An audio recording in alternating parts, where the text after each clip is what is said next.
Welcome back to the Abundant Harvest Homestead. I am Papa Pepper. This right here is a fresh sunchoke, also known as a Jerusalem artichoke, straight out of the garden. I think we get an above recommended harvest of these guys. We've been growing them for a number of years, but I'm never gonna need to grow them again. A number of people have been asking me if we're gonna have any extra available for sale. So I'm gonna go out to the garden, start digging, see what happens in this video. We're gonna harvest a bunch, and then we're going to figure out if and how we're going to be able to sell these if some people want. Personally, Perennial food supply, plant it once, kind of have it forever. If you guys are able to pick some up, you shouldn't ever need to buy them again if you do it right. And there's a reason that we love these. I got an entire playlist on sunchokes. I'll put down on my page. If you go to the Papa Pepper YouTube channel, there'll be a whole playlist of sunchoke stuff there. But check out this video to the end and we'll see if we can't hook you guys up with some. There's going to be kind of a secret release of these in my Etsy shop for our YouTube subscribers and viewers. So I cover that at the end of this video. Check it out.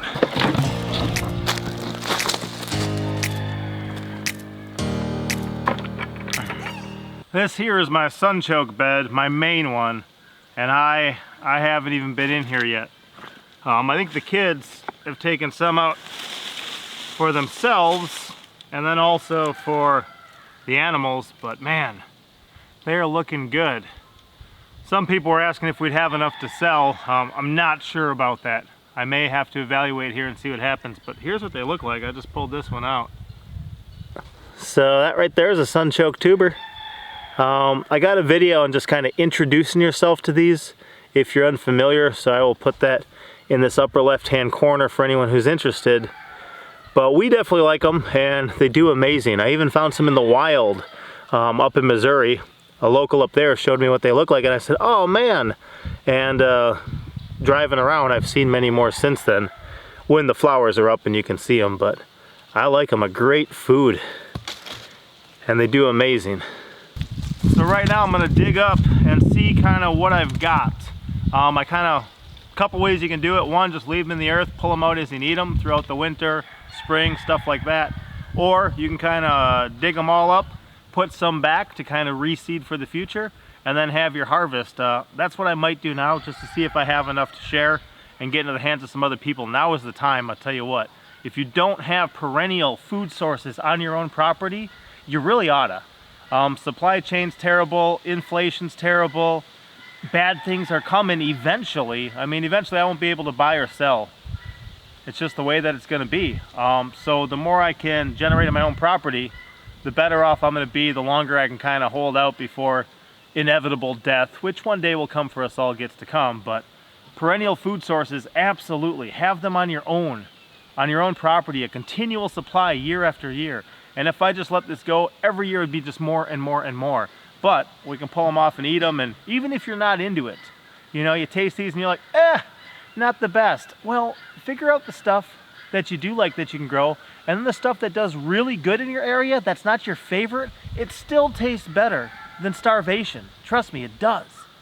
So I'd rather have it here and not need it than need it here and not have it. And even this is a good one that you can kind of sneak into a lot of landscapes. They get tall for sure, but they're a flower, you know, so it can just look like some landscaping, be some edible landscaping, some beautiful flowers that help accent your property, that are nice to look at, but can be there to feed you if you want or if you really need to. Let's see what's in here.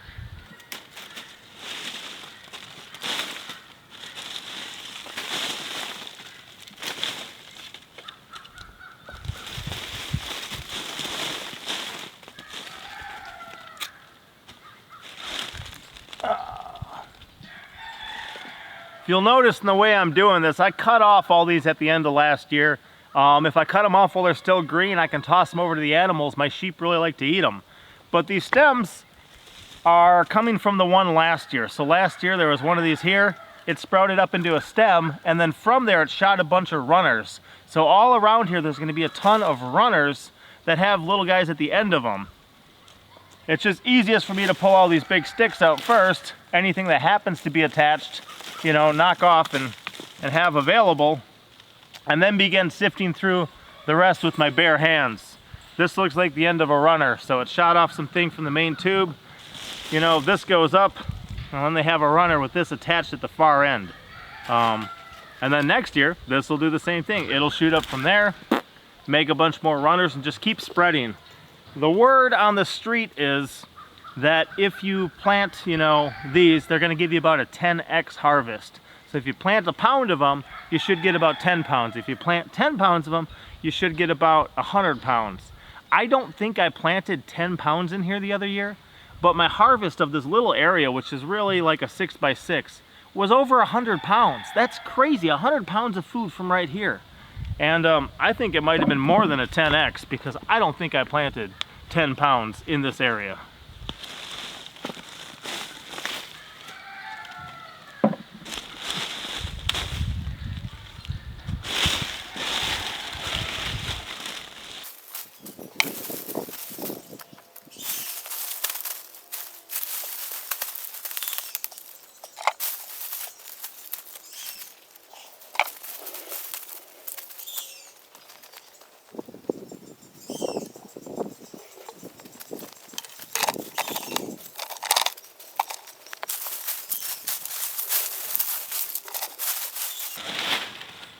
I had a friend in Wisconsin, and he really liked growing things like potatoes because it was like a treasure hunt come harvest time. These give me that same feeling. I find these little, you know, little globules of gold, you know, almost. It's kind of cool to dig in here. So the stems are removed from this area, and I can start seeing some already. But I'll show you how this works by giving you a little closer look at just this area here.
To me, there's such a high density of these in here. There's just so many. I mean, they just keep coming and coming and coming. And I'm just hand digging, you know, in a raised bed, so it's rather loose soil. But, boy, I don't know how many pounds I already got right here, and I haven't really made anywhere. Look at this. Okay, let's see what just happened right there. I mean, you want to talk about a food source. Wow.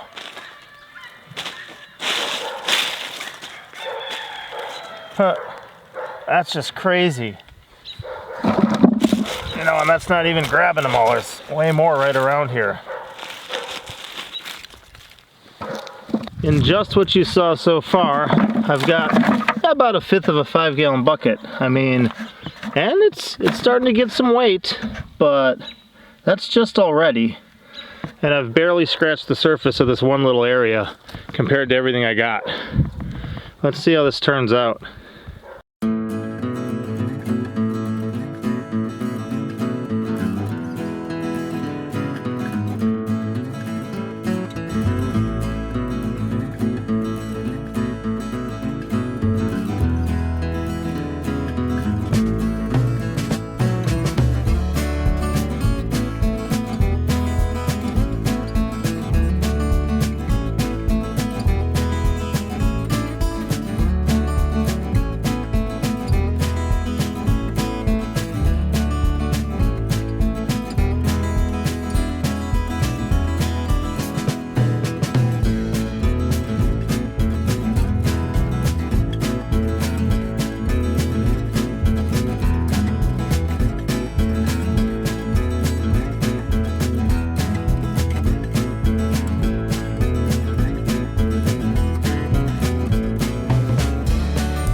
That's honestly like a full 5-gallon bucket, and I'm probably about a third of the way through this. But one thing that happened, or that happens when I plant these, is they do shoot runners out under my walkway as well.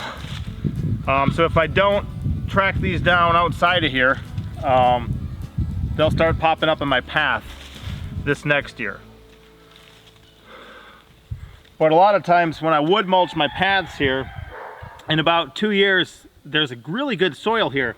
So I'll actually remove my walkway, add that to my raised beds, and then remulch it, because I have a source for free wood mulch usually on the yearly basis. So it's a good free source for me and allows me to continue building up these beds for growing in. These are absolutely amazing.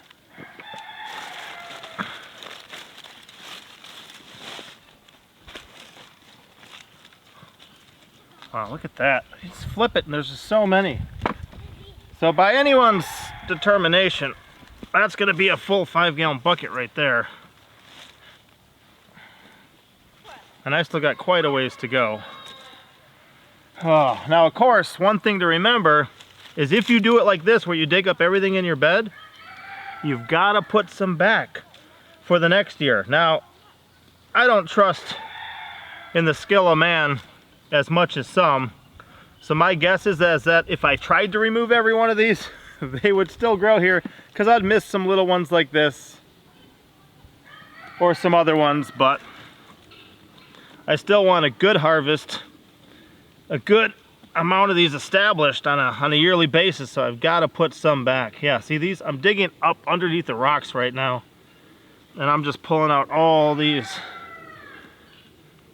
that are here. Man, they just keep going. Wow.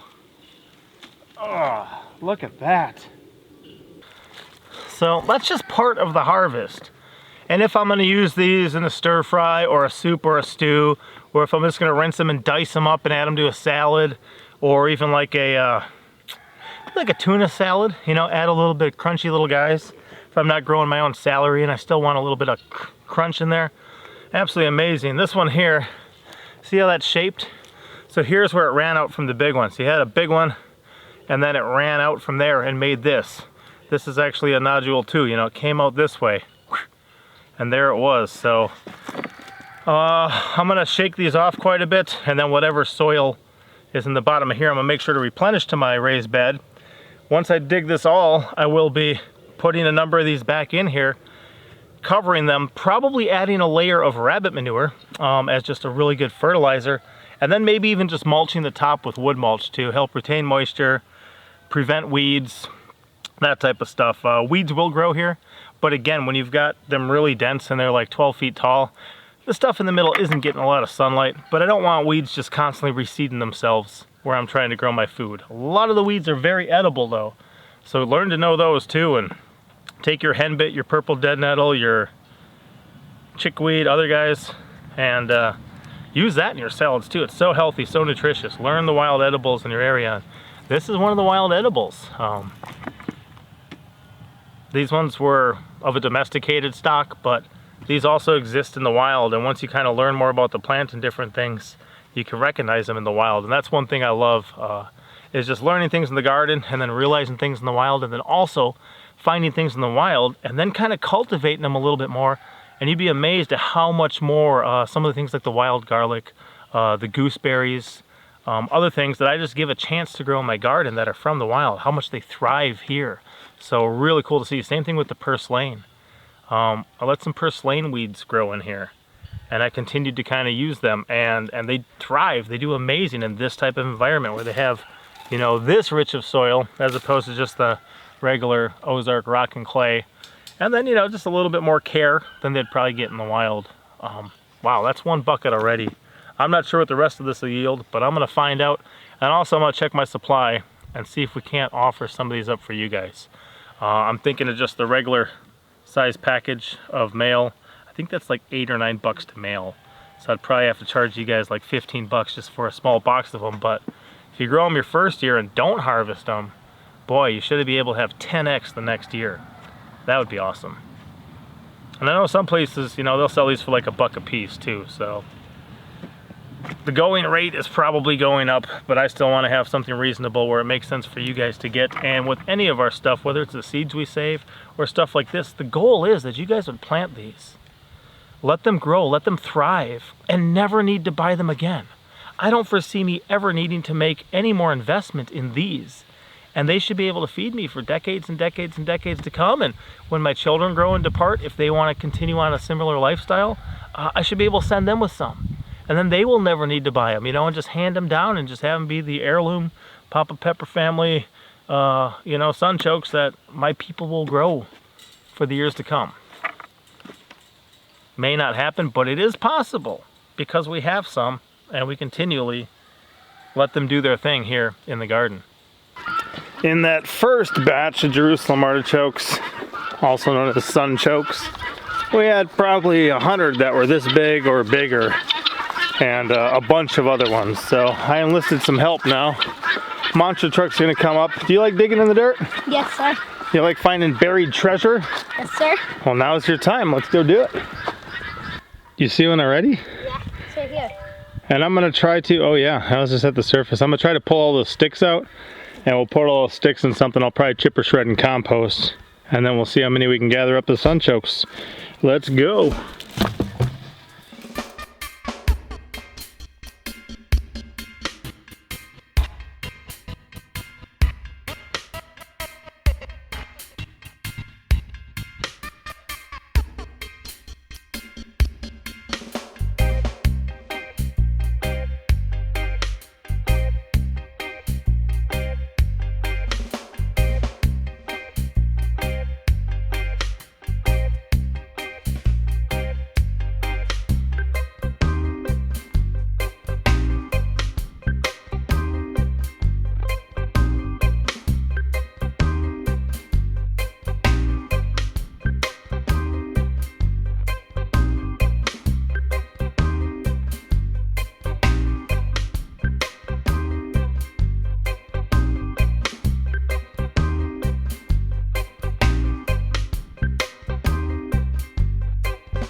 Right in front of you, bug.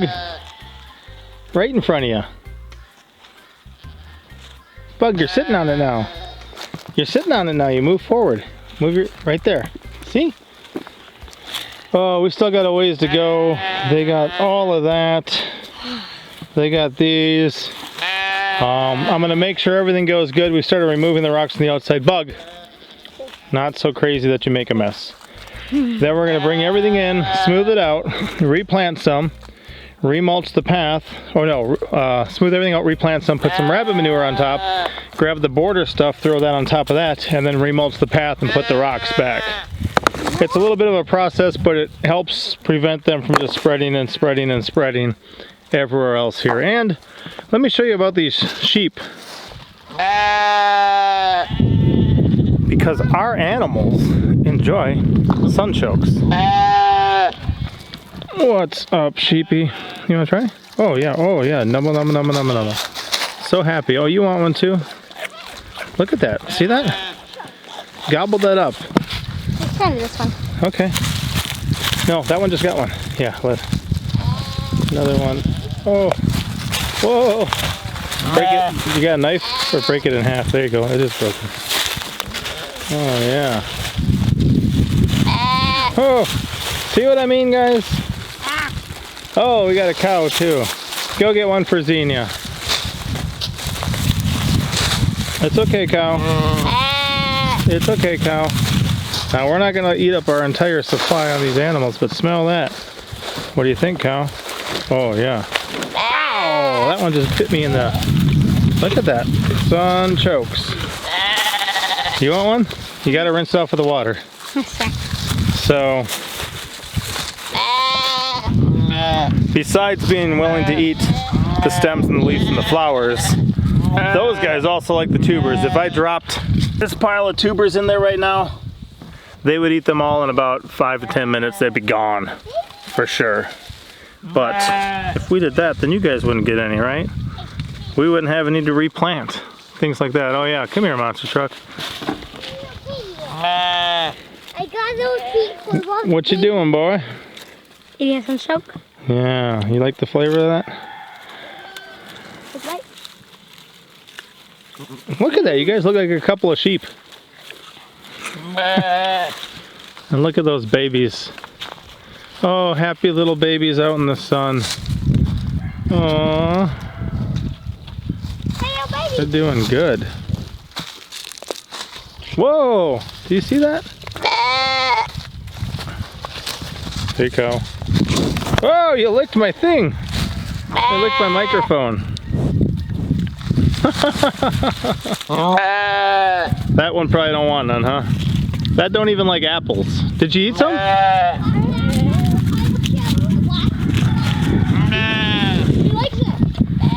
Yeah, Bug, you can wash one. Monster Truck will help you wash it up. She loves it. Whoa, and yeah. Patience, that pony is kind of stingy. It don't even like apples, but it likes sunchokes. Here's one example where, here's my border, so here's where my rocks were. I planted everything a good ways inside there because if I plant them on the edge, I know they're going to run far. But even with planting them, probably the closest I would have been is over here. I had 8, 16, 24 inches over. And look at all these. Now I just removed the rocks from here. But look at all these guys coming right out of here. So if I don't pick these this year, then they're going to shoot, you know, another foot or two this way and head across even more of my garden. Now I could move these, but I don't mind having to dig these up every year. I don't mind amending the soil the way that I am, and as my wood mulch paths break down, look at that. I don't mind how, oh man, that's just crazy. Look at all those. I don't mind taking all this, and I mean, look at this soil now. It's lush, it's full of organic material, it's incredibly healthy. It can crank out all sorts of these guys in a very short amount of time. Let's just dig across here quick. Let's see.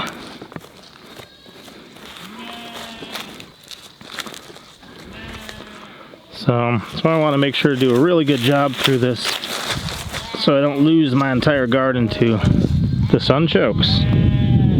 So if I look at my pile in the middle here now, that's over a foot off the ground, and it's still going taller than that by a couple inches.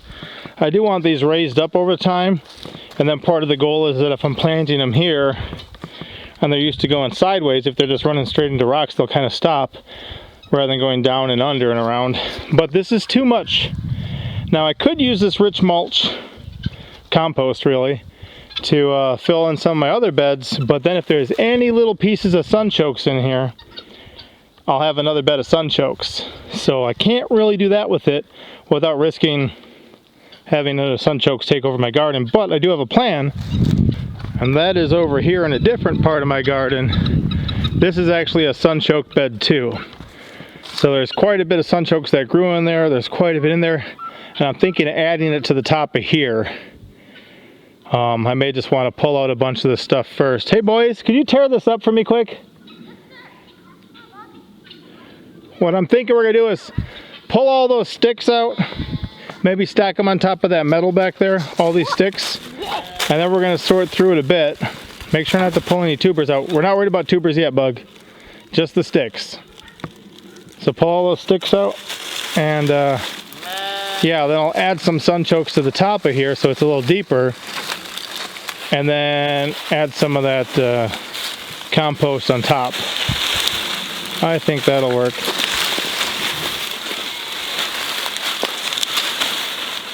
I am trying to build up that other bed and make it richer. It's not very rich at all. So I'm actually leaving the ones that produced last year, all the sunchokes, and I took some of these and added them to the top. And now I'm gonna take 6 5-gallon buckets, so 30 gallons of this compost from here, add it to the top of there, because if there happens to be, and I saw some sunchokes in here, I'm just planting them where I'm planting sunchokes. I do plan on amending both beds too, adding some fertilizer in the form of rabbit manure. It's often recommended that if you're going to use something like rabbit manure for a fertilizer, especially for something that's a root vegetable, that you're going to plant it or fertilize it about 6 months before harvest.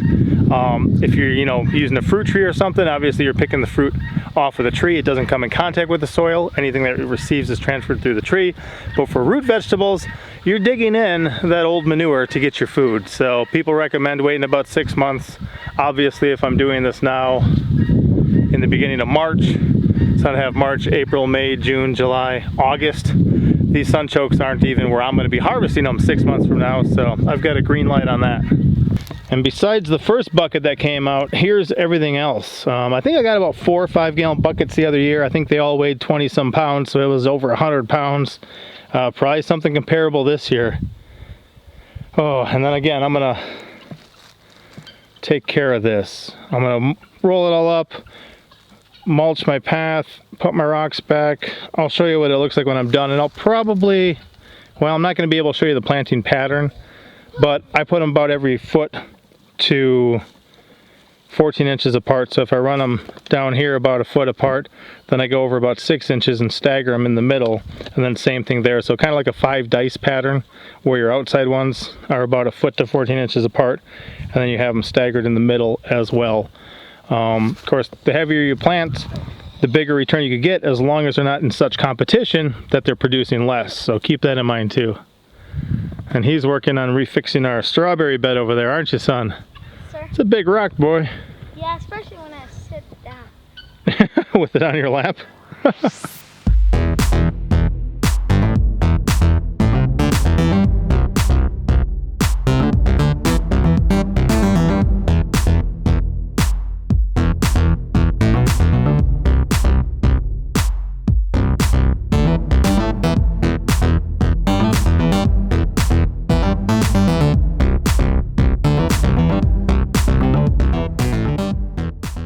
That was not that many either. That was like probably less than 30 that I just planted there.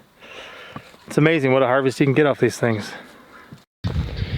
Here's a picture of 2 5-gallon buckets worth of rabbit manure dumped on top of my sunchoke bed. Now, not everyone is thrilled about using manure as a fertilizer, but it's the primary reason we have rabbits right now. Personally, we like to take things in our own hands, make things work better for us, and just have stewardship of them. So even our own fertilizer, I'm actually sitting on a bucket of fish emulsion right down there, and using rabbit manure over there. I've got a great video about 4 easy natural fertilizers you can make yourself at home. If you guys are into that type of stuff or want to think about it, I'd highly recommend watching it. It really helps us grow our food for our family.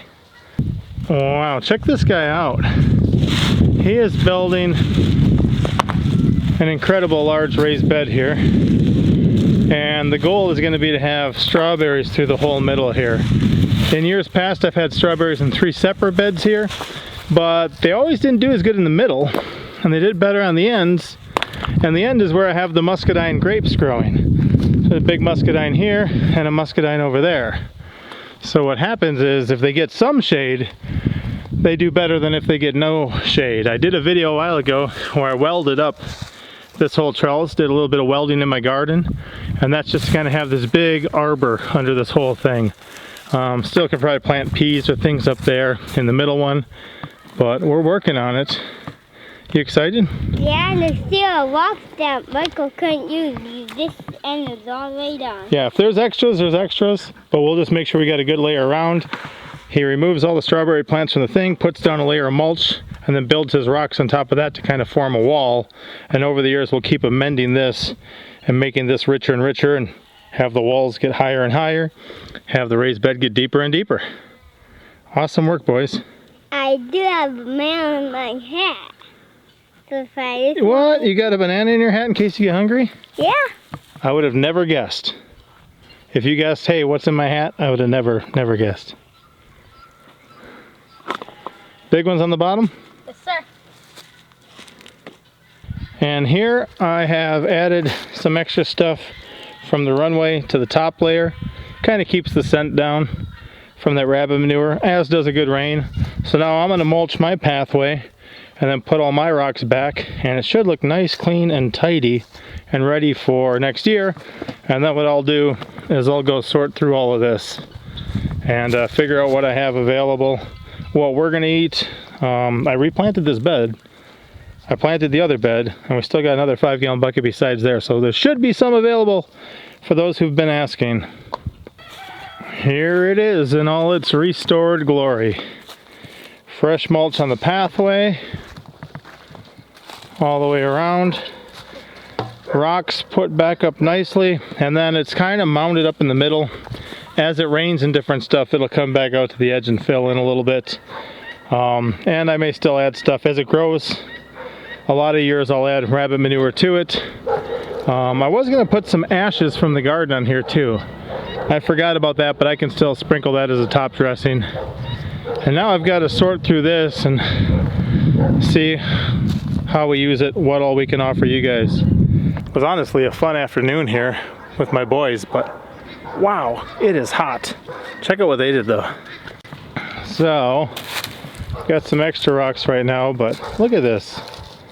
I'll come in and finish some things out, but they made a couple very nice rows out here. Well, that's just gonna be one giant raised bed of what, do you know?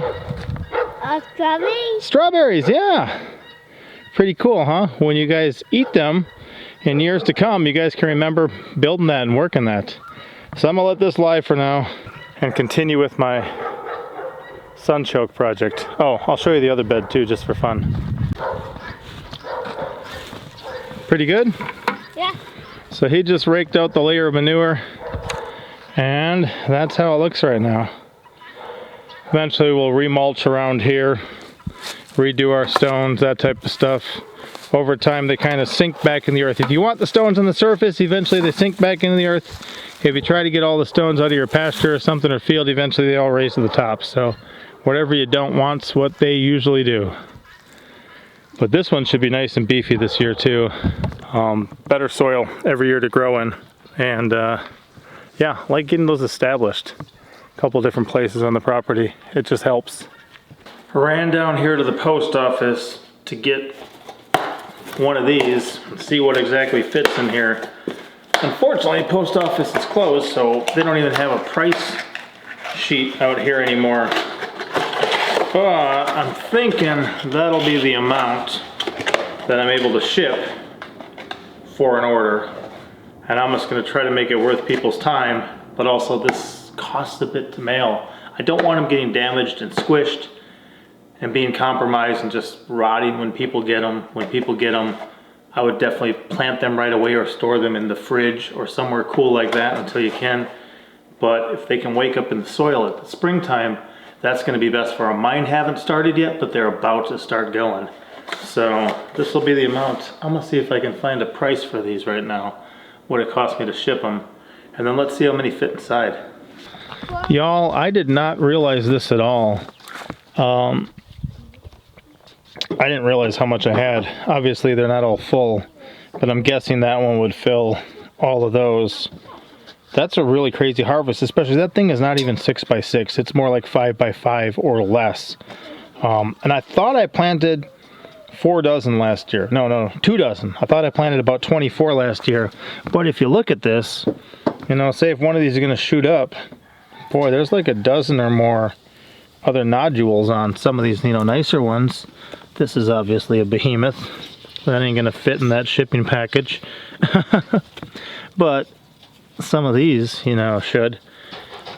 But either way, I think I'm getting more than a 10x return on them. I got a good growing medium, I'll give me that, but this is crazy. Let's see how many fit in one of those boxes. So here's an example of what I'm dealing with. If I take this box and I open it up, that's about what I'm gonna be able to fit in there. I don't even know what that is yet. But 1, 2, 3, 4, 5, 6, 7, 8, 9, 10, 11, 12, 13, 14, 15, 16, 17, 18, 19, 20, 21, 22, 23, 24. So I think that'll be my deal. I will aim for about 2 dozen. A lot of people I've seen sell these for $1 a piece or more. Obviously these are not the super large ones, but I think what I'm gonna do, because I know this is gonna cost me $7, $8, $9 just to ship in that thing, but it'll get there quick, which means if you guys order quick, you can get them quick, get them in the ground quick. So I know some people charge $1 a piece for these and then shipping. What I'm gonna do is I'm aiming for getting about 2 dozen in each one, a minimum of 20, and I'm just gonna go for $20. If this is worth $20 to you guys to get some on your hands, it could potentially be a lifetime supply. You know, that is my hope, that if you guys get these and put them in your garden and start growing them, that just with a little bit of patience, you know, this is a investment. You can get a really good return on this investment if you do it right. I think that's gonna be my goal. That's gonna be the way we do it. If you guys are interested, please let me know. My goal right now is to put this video out on Friday afternoon and to list these, I think, on Sunday morning. In our Etsy shop. And what I want to do is I want to give you guys kind of first dibs. So I'm giving you guys a little bit of a heads up that, hey, this is going to happen. You guys can keep an eye on the Etsy shop. And then I don't just lift it on the Etsy shop and a bunch of people who really don't watch our family, don't watch our channel, wind up scooping them up just because they're a good deal compared to other people selling them. So that's where I'm at on that. And I will do a community post and pin a comment. So I'll put this video out if I'm able to Friday afternoon. That's my plan.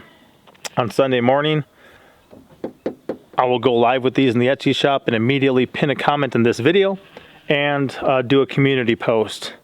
So if you guys are subscribed to the channel, you should get that notification and know to head over there. If you guys want to check out the other stuff in the Etsy shop and maybe get some other seeds and stuff with it, that's a link in the description. Push the little arrow button, it'll show you the description. We've got some links to our Etsy shop and other things in there, but what a crazy harvest. Absolutely. There's a reason I love this, and I don't really plan on ever needing to buy these again. In fact, even with eating a bunch, we should still have extras, you know, on a yearly basis. So I love plants like that. I will also take a playlist. I got a Sunchoke playlist. I don't think it's visible right now, but I'll put that as the top playlist on our channel too. So anyone who's interested can learn more about those through the weekend while you consider if you want to order or not. We'll see you next time. Papa out.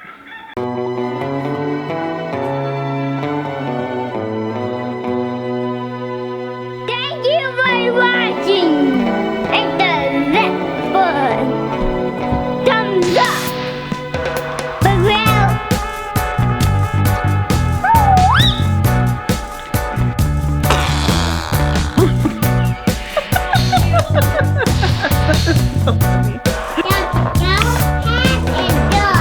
The cow head is good? Yeah. That's good, you know.